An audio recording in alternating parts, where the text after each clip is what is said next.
What's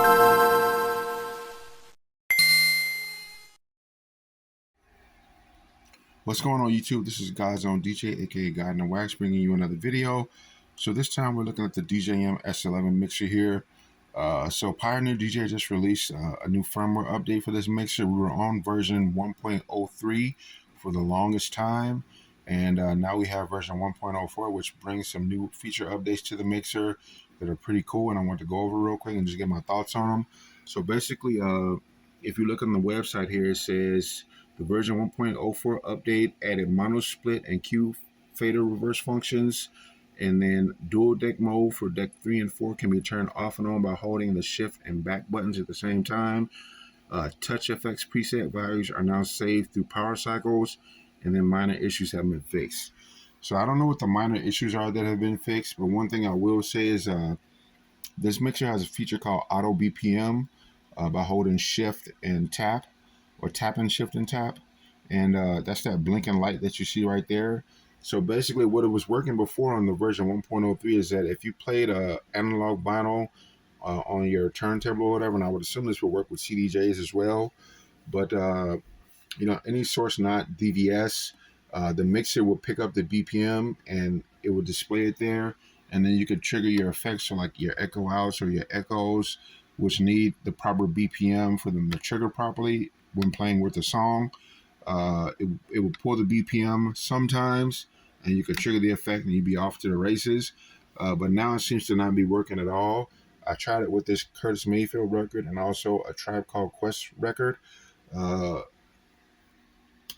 a Tribe Called Quest record, but it didn't work with those at all. And also, it seems to be not working. I mean, I don't know what they did, but on the Tribe Called Quest record, those tracks that I played on there have distinct kicks and drums, kick drums and snare drums, but it's still not picking up the BPM for whatever reason.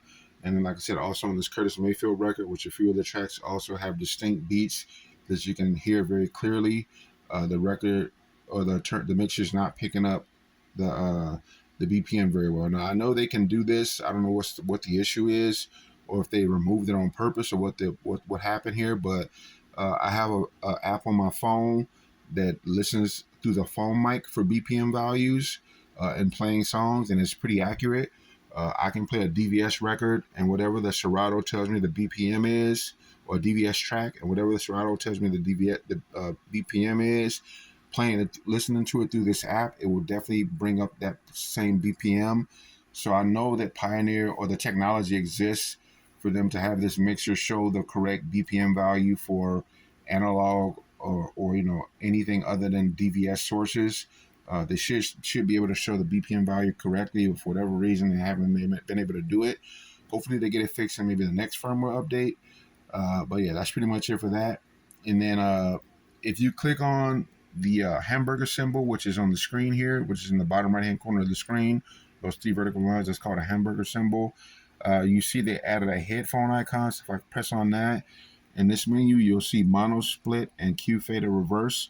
I haven't really fooled with the Q fader reverse, but the mono split I did turn on. And basically what this does is in the bottom right hand corner of the mixer, you have your fader or your Q system for the headphones with the mixer. And when I put the Q knob in the middle, and then I play with the channel 1 and channel 2, I'm able to get the left side deck or the right side deck in my right ear on my headphones, and then the left side deck in my left ear on my headphones.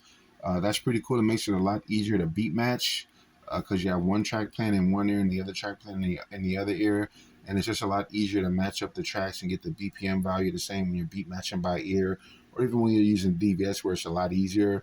It's still cool to be able to listen through the headphones and match up the tracks in the headphones a lot easier.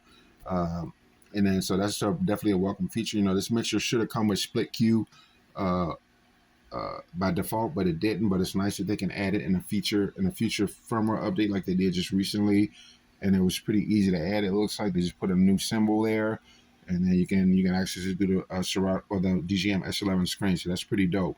And then the last feature, or another feature that they added, was the dual deck mode for decks 3 and 4. It can be turned off and on by holding the shift and back button. I don't really fool with Dextrian 4 too much. I mainly play hip hop, funk, soul, R&B, stuff like that. So uh, I really have no need for playing 3 or 4 tracks at a time.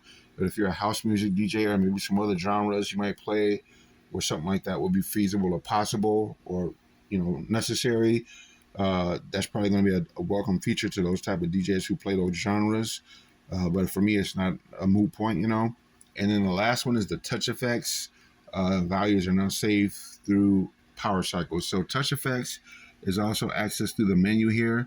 So if I press on touch effects basically is where you can touch the screen and it triggers effects, based off where you're touching the screen. Before, when you went into the settings on this and you changed the different parameters and so forth, as soon as you powered off the mixer, it would lose those settings, and when you powered it back on again, they were gone. So it's dope that you can set everything up.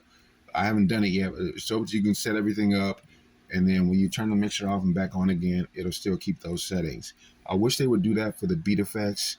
Right now, I believe the beat effects still are where you have to open up Serato DJ Pro, and possibly, I don't know if it works with Rekordbox as well, but if you go into like the DJM S11 utility on your computer, and then you save some effect settings for the different beat effects, and then you close them, turn everything off and turn it back on, you have to open Serato DJ Pro first, and then the settings will come back, like the echo out. Like I have echo out on echo, I have roll on phaser. So it would be nice if the mixer would save that onto the mixer, the effect settings, the beat effect settings. Hopefully they'll do that in another firmware update, but we'll see. Time will tell.